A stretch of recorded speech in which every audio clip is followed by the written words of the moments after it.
Rad Magazine, the voice of medical imaging and clinical oncology. For 50 years, Rad Magazine has been the leading publication in its field and has a wide and influential readership. Rad Magazine works in partnership with AXREM, offering members reduced rates on RadLink. Check out your members' document in your weekly newsletter.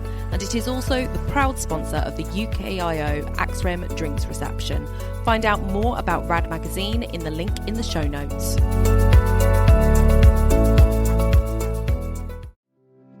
Welcome to AXREM Insights, developing healthcare through medtech and innovation. Join Melanie Johnson and Sully Edgington as they talk with our industry leaders and experts.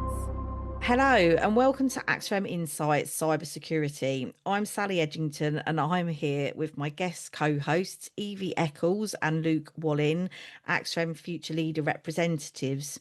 Today we have the pleasure to be speaking to Martin Jarvis, Incident Management Lead at the National Cybersecurity Operations Centre at NHS England, and AXREM Cybersecurity Working Group convener Bob Child, who is also the Chief Commercial Officer at Soliton IT. Welcome, Martin and Bob, and thank you for being on our show today. Let's start by handing over to you to tell us a bit about yourself. What's your story and how did you end up here today? So we'll start with Martin, if that's okay. Yeah, good morning, and thank you for having me on the podcast today. And hopefully, you'll find what I've got to say fairly interesting. A little bit about my professional career, and then I can talk about a little bit about me personally, if you like. I've been with the NHS Cybersecurity Operations Centre for nearly 5 years now. It's absolutely flown by. It's been a really, really busy time. And I currently lead the incident management team within the Cybersecurity Operations Centre.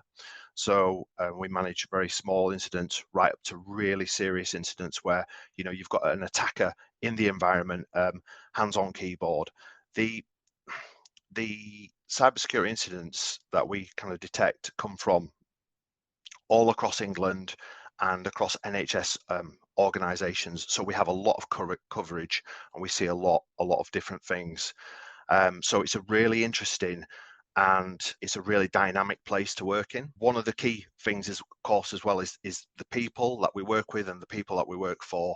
And in the back of our minds always there's that sort of risk to patient safety, clinical impact and business critical systems that we have to bear in mind. Previously to coming into this job, I was a police officer of 20 years.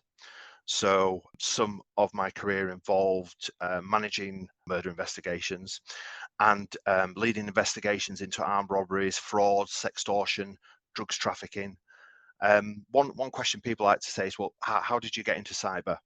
It started when, as I've mentioned, we have investigated drugs trafficking in and around sort of West Yorkshire area, and we kind of wanted to go up a level from getting just the dealers on the streets to the people who were behind that.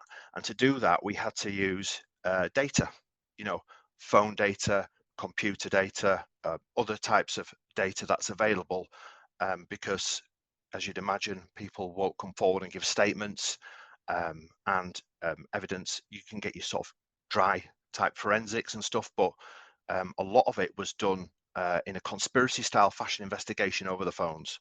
And that is essentially what kind of really got me into the cyber element of things, because we're working a lot with computers. Personally, myself, outside of work, well, like anybody in cyber, I kind of study, do a lot of studying to keep up to date and to keep current with things, and because I find the subject interesting. And also I have a family, and I have a very young grandson, and he keeps me busy because I take him to football and to other activities as well. So when you see those adverts where you say keep fit for the kids and stuff like that, it's very true. You've got they're very energetic, and you've got to do a lot of running around to keep up with them. So that's me in a nutshell. Thanks, Martin. It sounds like you're a very busy man, and it sounds like you've got lots of experience of working in fast-paced environments, and I'm sure it's rewarding catching all the baddies and the criminals, so you're still obviously using your background today. So that sounds fantastic. I'm now going to hand over to Bob. Bob, we've had you on before, but come on, tell us your story. Thank you, Sally. And Martin, very interesting. I'm Bob Child. I've been in the radiology business as a supplier for over 35 years. I know I don't look that old, but I am. Yeah, I think the one thing where I started, I actually started as a credit controller, collecting money, and moved my way through my career through service in one of the larger members of our association. I moved through the service channels into service marketing and service business, and then was the service director. Probably the biggest claim to fame at that point was changing from 13 branches into a call centre, and that move at that time. At the same time as that, in 2003, I headed up the national programme for that company, which was obviously the change from film to digital. And I worked in the London region with our LSP provider BT. From that, obviously, I got into all the various areas of contract management and security management, etc., as part of rolling out that risk and packs program. And that's kind of where I started with cybersecurity. In them days, the security obviously wasn't anything like today, but there were still obviously things that we had to do with the various trusts to make things happen. And as Martin said, it's really just grown from that year on year. We've seen new rules and regulations adopted by the NHS. And of course, now we sit here today and the threat of cybersecurity is just incredible. To try and give you some numbers, I just jotted down a few numbers that were passed to me. And I think it's saying of why this is so important to suppliers. So just giving you a thing on the NHS app, for instance, there's 36.3 million registered users, 47.3 million logins were done in 2024, which is equivalent to 75% of the adult population that use the NHS app. In other areas, there's 1 million users signed up to register for a GP service. And the big one probably relates to me is 50% of incidents reportable under NIS regs since 2018 have been related to supplier systems. So I think, as you can see from that perspective, that is why cyber is so important to us as suppliers. And as part of our AXREM manifesto, this is one of the headlines that we are obviously trying to do whatever we can do to help the NHS and NHS England and the National Cyber Centre to work together to remove the threat. But obviously, it's an ongoing threat and it's an ongoing challenge. Thanks, Bob. I've just wrote 3 things down while you were talking. I've written down that you're our Carol Vorderman of AXREM with all your stats and figures. And I wrote down that you're our encyclopedia of our industry at AXREM. And also that you've been such a great voice and advocate for cybersecurity for AXREM over the last couple of years and got us to a really good place in horizon scanning and making sure we're speaking to the right people like Martin. So cybersecurity in healthcare isn't just a technical challenge, it's a patient safety imperative. As threats grow in complexity and scale and the NHS faces mounting digital pressures, AXREM continues to advocate for stronger defences, smarter partnerships and greater public awareness. With that in mind, let's dive into some pressing questions about NHS readiness, industry responsibility, and how collaborative action can bolster security across the entire healthcare ecosystem. So, how worried should our members be that there might be a large-scale attack on the NHS? And I'm going to actually put that straight to Martin, if that's okay. Okay, I want to start by saying the NHS is constantly under attack. So when we see a lot of these incidents in the news, I won't name them, but I think we probably know about some of the current ones. We're constantly defending against those type of attacks. If I boil it down to kind of what we see in a typical month, we manage approximately 90 confirmed security incidents, and 3 of those were serious incidents, so they had impact upon the NHS organisations. It's an ongoing threat. We shouldn't be complacent. Everybody's got a part to play, and some of these can come via the supply chain as well. So This is why I always kind of say it's really good to have those good relationships and that good understanding of your supply chain and who's in your supply chain. What I will say is when we see the attacks, majority of them are financially motivated. So what they're looking for is low-hanging fruit. And what I mean by that is I'll go back to an example from my policing days. When we used to see burglaries, a lot of the burglaries happen because people would walk through the streets at night and try insecure doors and windows and then gain access to the house that way. They weren't looking for the ultimate challenge. They were just looking for whatever's easiest. And the way these models work is, once access is achieved, then they sell that on. This is why we're pushing things all the time, like the high severity alerts that we do when these critical vulnerabilities are announced, because like I say, the attackers are looking for an easy option, and if you've got something exposed to the internet, they will find it. But having said that, we've got a great team here within the Cybersecurity Operations Centre, and we're here and ready to support NHS organisations.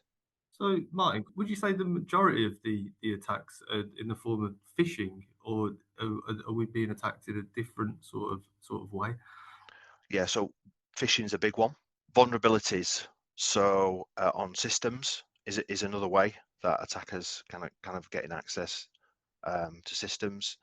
At the minute, one that is pointing is sort of like your adversary in the middle, and that comes via way of phishing. Yeah. But they're trying to get around the multi-factor authentication by getting tokens and things like that through that method.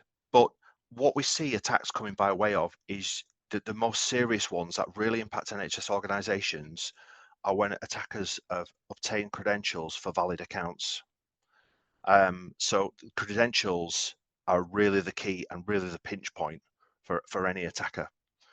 That's what they kind of need to go on to do those really bad things that we see. Okay, so once they've acquired these credentials, they've got access to the system, and then they can really wreak havoc. Yeah, that's right. Yeah. Great. Well, I've got a follow on from that then. So how is training NHS and partner companies in protecting those credentials? Is that something that you're working on? So we don't work on kind of the training side of things. We do obviously lots to kind of try and get the message out there and try and get that understanding. And that's something that we're working on all the time, trying to share that information. And I'll probably go into that a bit later on in the podcast of other kind of things that we do in that area. But as you know, I kind of go back to it, everybody's got a part to play, whatever role you're in. And I think that awareness is really the key, because we see it every day, because we're sort of, I'll say we're on the front line because we're seeing it every day. We can understand the magnitude of it, but maybe in other areas of the business, you don't understand maybe how susceptible you potentially are to a cyber attack. Yeah, and I think that our members are aware and are worried about an attack. And I'm sure, Bob, you'll have something to say about this, because we talk about it all the time about, what is the responsibility of suppliers in the event of attack. And I think that's probably your biggest concern, if there was a huge attack. So, Bob, please do come in. Yeah, I think if I look at it, to me, it's probably about the core principles that you need to follow. So if I look at it from doing the work with AXREM with all of our members, there's a number of core principles, and of course each companies have their own rules and their own way of dealing with such attacks. So for me, the core principles we've come up with, just to share, are rapid and accurate information sharing. So the idea being that if there is an attack and you believe this will affect other members, to actually share that you believe an attack is happening with AXREM, that then can be passed and warn other members as soon as you're aware. We have proactive security. So members must commit to doing continuous updates, all of the patching of systems, etc., having the right levels of software.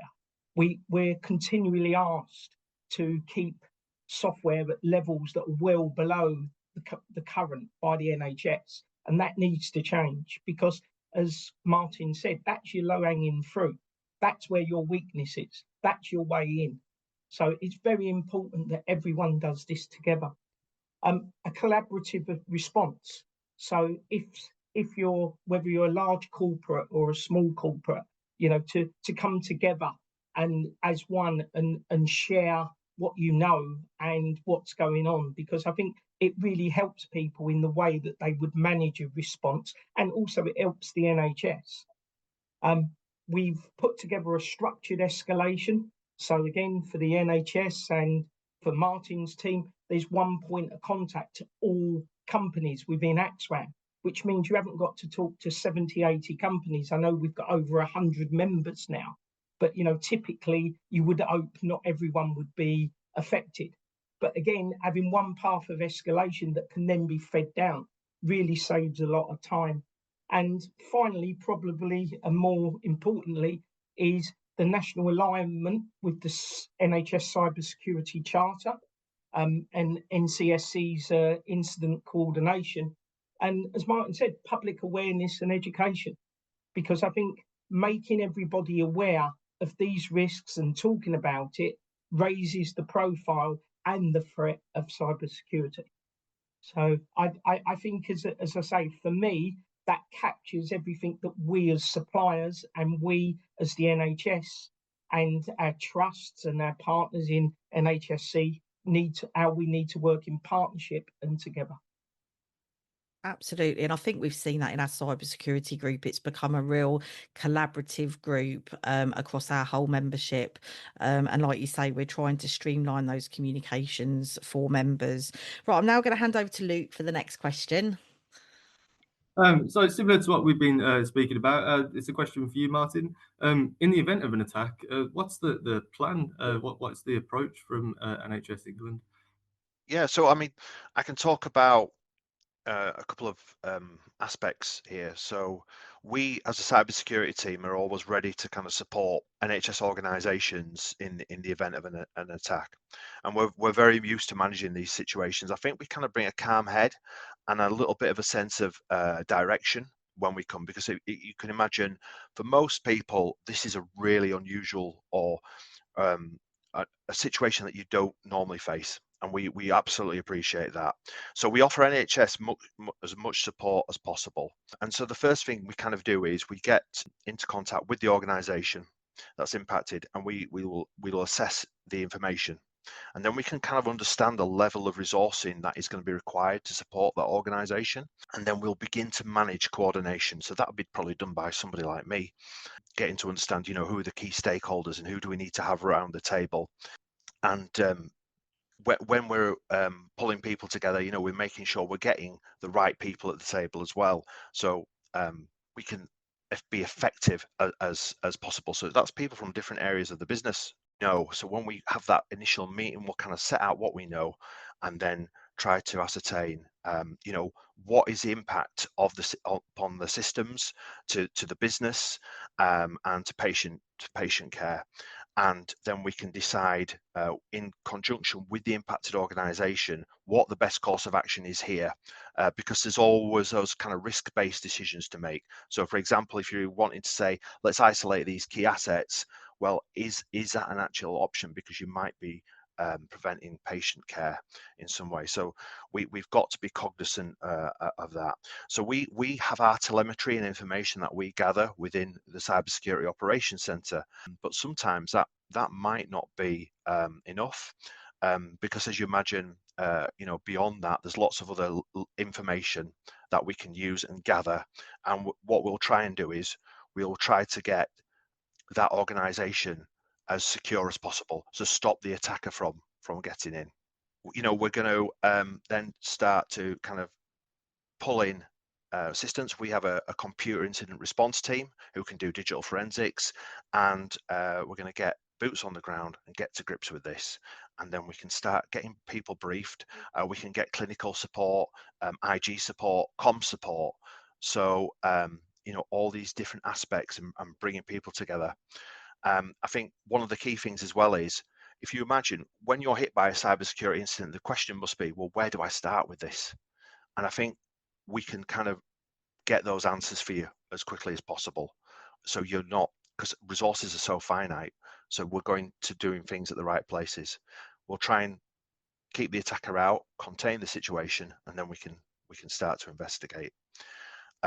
If it was a more wide scale attack that was across the country, this is when sort of NHS England would get involved, and then our resilience teams, who are really experienced in managing these sort of wide scale incidents, would become involved as well.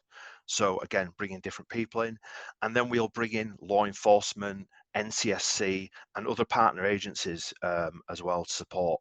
So we're quite well honed to come and support you and give you advice and guidance as well. And can I just say, I think that that's really reassuring to companies to know that there's that support out there, because I think it is kind of the fear of the unknown is if there's an attack, we've seen obviously there's been big national companies, like M&S and other companies like that, and you can see the massive impact it's had.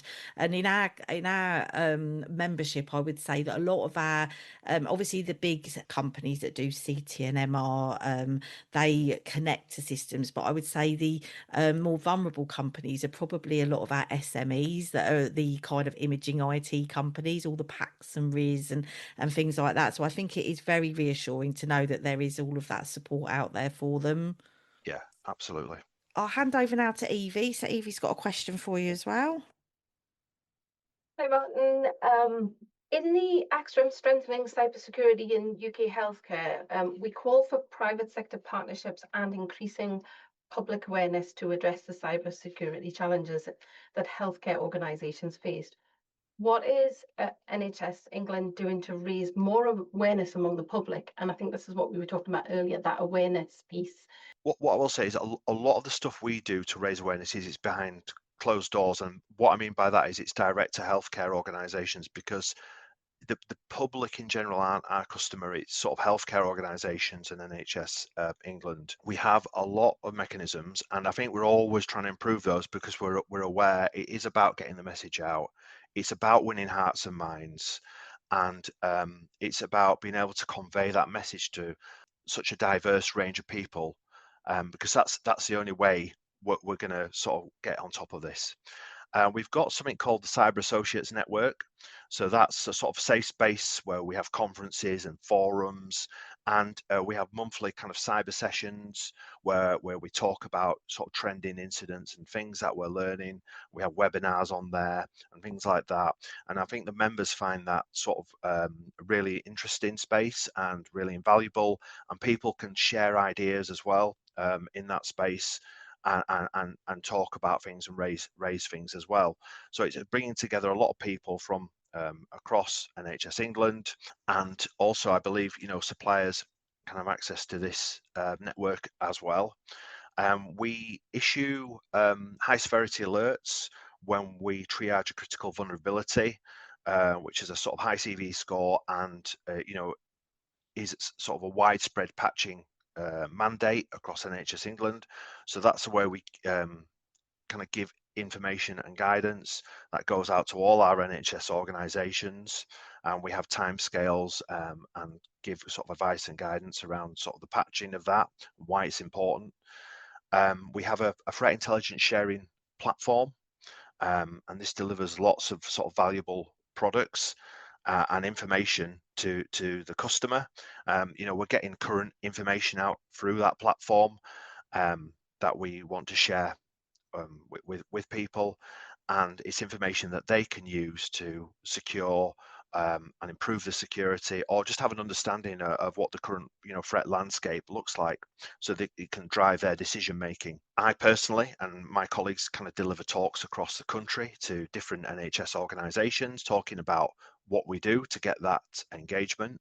We have our very own Cyber Sessions podcast hosted by our National Cyber Ops Director, Mike Fell, which again talks about cyber things. We have what's called the regional cyber leads, and they're kind of our go-to when we want to speak to NHS organisations, because they understand better than us, what's happening on the ground, and they have good relationships with NHS organisations. So there's lots of pieces of work there to trying to get the message out, and I will say we can absolutely improve on that as well. Could I come in there, Martin, as well? Because you obviously launched the supply chain charter, and that charter was done for all healthcare companies, which was basically the NCSC was seeking to co-develop with industry a voluntary charter that outlines the proactive steps and manages the third-party supply chain risk. It enables current and future suppliers to pledge to be trusted partners to the health and care system, keeping patient data safe and maintaining the operation of essential services. So the charter was developed with guidance from yourself, the National Security Centre, and incorporate elements of international best practice of the United States Cyber Agency, CISA, secured by the Design Pledge.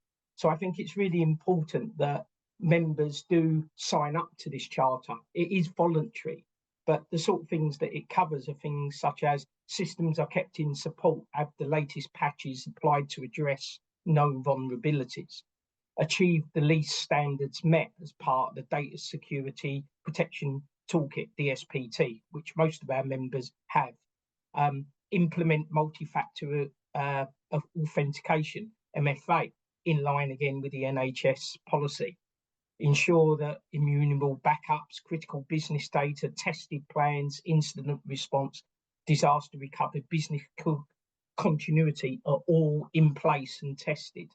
And more importantly than anything, make sure that everyone at board level understands what their responsibilities are in the event of a cyber attack. So I think there's just some things there that really do, but I would encourage everyone to look at this charter and sign up to it, because I think it really helps. And the idea is obviously then is to, as you say, to go more widely and publicise the fact of this charter, and hopefully, bring it to the public's attention that this does exist, and the work that's being done by all companies is so important in this area. And as I said, it's continuous. It doesn't just you do it and it stops. Each day you're kind of keeping one step ahead of the criminals all the time, aren't you? Thanks, Bob. I've got another question that's just kind of sprung to mind is obviously the Cybersecurity Operations Centre is for NHS England. Does your team also cover the devolved nations, and is there the same support available in Wales, Scotland and Northern Ireland? Yeah, so we don't cover the devolved nations, we cover England.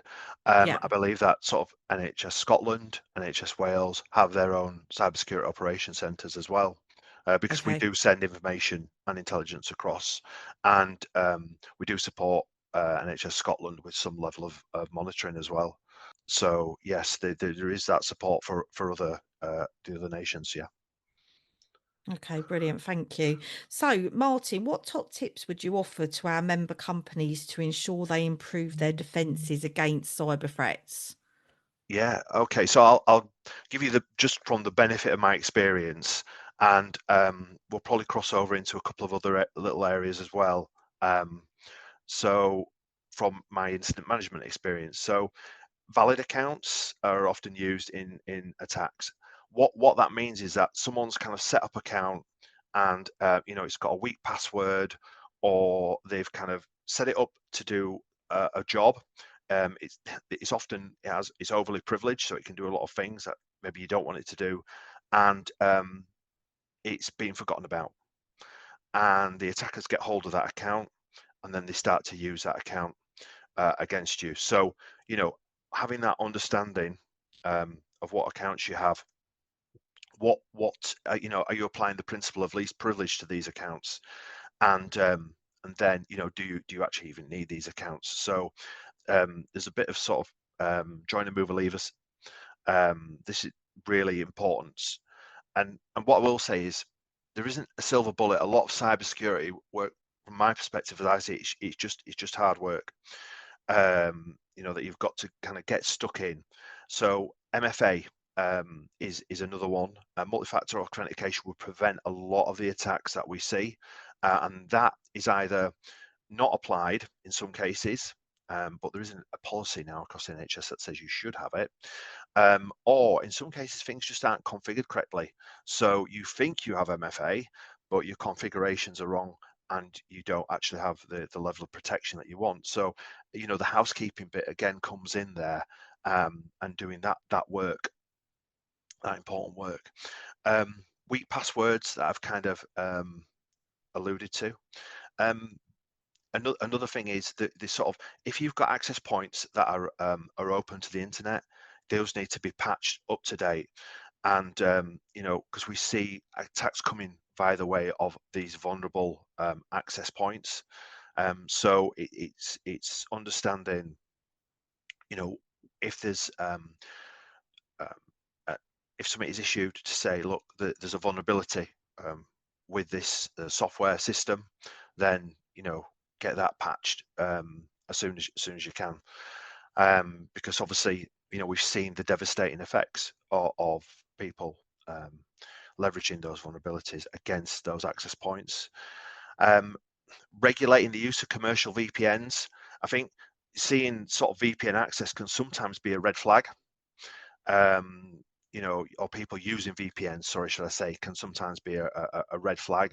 It helps you security professionals as well, you know, to understand if it's legitimate access or if it could be something else, because as you know, VPNs kind of obfuscate our understanding of who is actually coming into the environment. So regulation of those sort of things is really helpful. The deployment of software as well on your systems.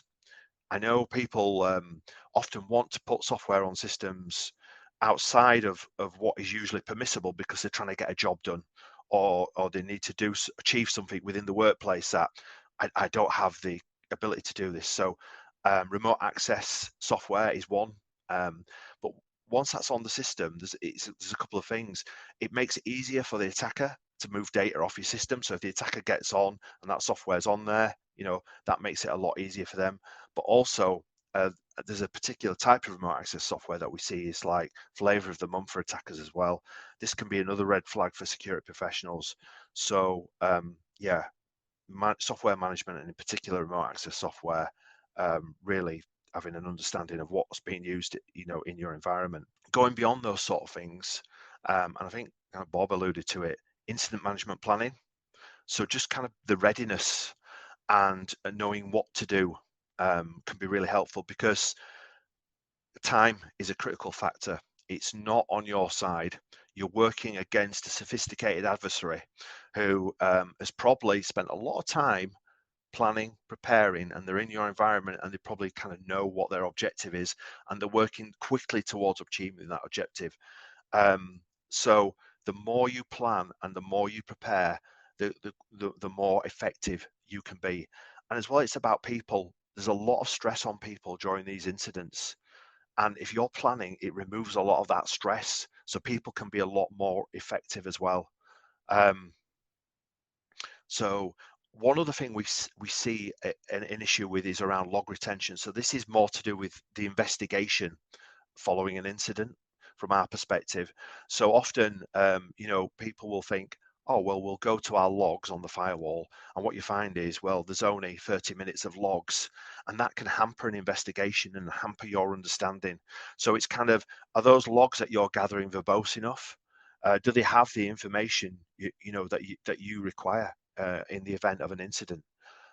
So it's kind of knowing that kind of stuff, and how long are you going to retain those for? I appreciate there's a cost aspect, and not everything, you can't log absolutely everything, but you know, for those key assets, it's really, really important, and that's often where we see kind of a weakness. Again, just I kind of alluded to it before, but checking configurations and things, you know, if things aren't set up properly, then that's where they can kind of fall down.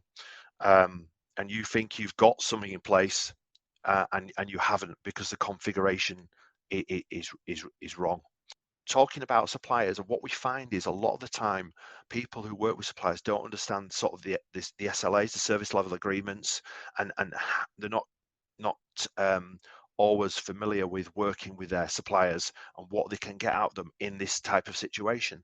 So it is good to bring in your suppliers, get them involved in these conversations, get them involved in your incident management planning, and understand how to work with them effectively should something crop up, because a lot of the NHS relies on their supply chain, heavily to provide essential services. So it's key to kind of rehearse these things.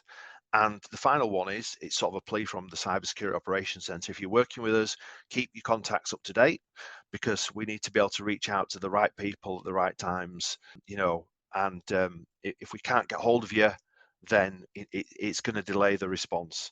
So contacts, having a communications plan is really key. So those are kind of some of the really key things that I picked out from my experience of dealing with multiple incidents across the years. Thanks, Martin. That will be very valuable tips, I think, for our members. And it's certainly already, I've been jotting some stuff down that I think, Bob, we should discuss in our next cybersecurity meeting to help members be more prepared. So that's fantastic. So we're going to change up the tone of the podcast now. So we always end our podcast with one of our quirky questions. So today's quirky question is, if you could swap lives with a celebrity for a day, who would it be and what would you do? And I'm actually going to pose this question to everybody. So I'm going to start with Luke. I'm going to catch you completely off guard. You have caught me completely off guard. I suppose, I can't really think of anybody. It'd have to be someone quite rich if it was just going to be for one day. I think I'd like to just spend some money and relax. that would be nice. And I'm sure there's quite a list of celebrities who meet that criteria. And I think I'll leave it at that. Maybe somebody like Alan Sugar or somebody like that then, so that you can live the high life for the day, Luke. Hopefully, if they're in somewhere that's already quite warm as well, so I don't have to travel. Maybe Richard Branson. He's got an island, doesn't he? Somewhere nice and hot and sunny. Maybe that's the place. That doesn't sound too bad at all. And Evie, who would you spend the day with if you could spend the day with a celebrity? I think probably David Tennant, just because I'd like to know how it would be to be that talented and that generally cool. That would be pretty awesome. I totally agree. And also you might get to go in the time machine if he goes back to Doctor Who. Well, so, that could make it even more interesting. And Bob, who would you spend the day with? Well, I suppose firstly, Sally, I get that pleasure every time I see you, with the celebrity of AXREM. But oh yeah. But no, I'm going to say Luke Donald. As you know, I'm a keen golfer, and winning the Ryder Cup and that, I'd love to go and do it again, because seeing after all the abuse that the Europeans took, to actually go there and win and see them all walk away quiet was lovely. So I'd love to see that again. Yeah, I think it would be replacing Luke Donald on that day. Fantastic. Thank you, Bob. And over to you, Martin. I put a little bit of forward to this one. Drew Pritchard. Does anybody watch Salvage Hunters? Yeah. No, so you need to explain more now, because I don't. So basically, Drew travels up and down the country buying antiques and collectibles. It's fascinating. He goes to businesses, he goes to antiques dealers, he goes to manufacturers and buys these lovely things that ultimately kind of sells on. But there's also like a story behind these things, and I think he has an eye for detail. So he knows what's good, a little bit of the history about these things, how they're manufactured. And I just really kind of enjoy that sort of thing, that kind of eye for detail and these beautiful things that he buys. It's absolutely fascinating. So I think it'd be fascinating to spend a day on the road with Drew Pritchard. Collecting antiques and other bits. Yeah. That sounds like it would be a very fascinating day. Like you say, if there's a story attached to everything. So, obviously that's so interesting as well. Brilliant. Well, thank you very much for answering the quirky question. I think we've all found out a lot more about Martin and the work of the Cybersecurity Operations Centre at NHS England and further insights into cybersecurity. I'd like to say a big thank you to Martin and Bob for joining us today, and to my guest co-hosts Evie Eccles and Luke Wallin from our Future Leaders Council. And thank you to all the listeners. If you have enjoyed today's podcast, don't forget to hit subscribe or feel free to share the podcast with friends.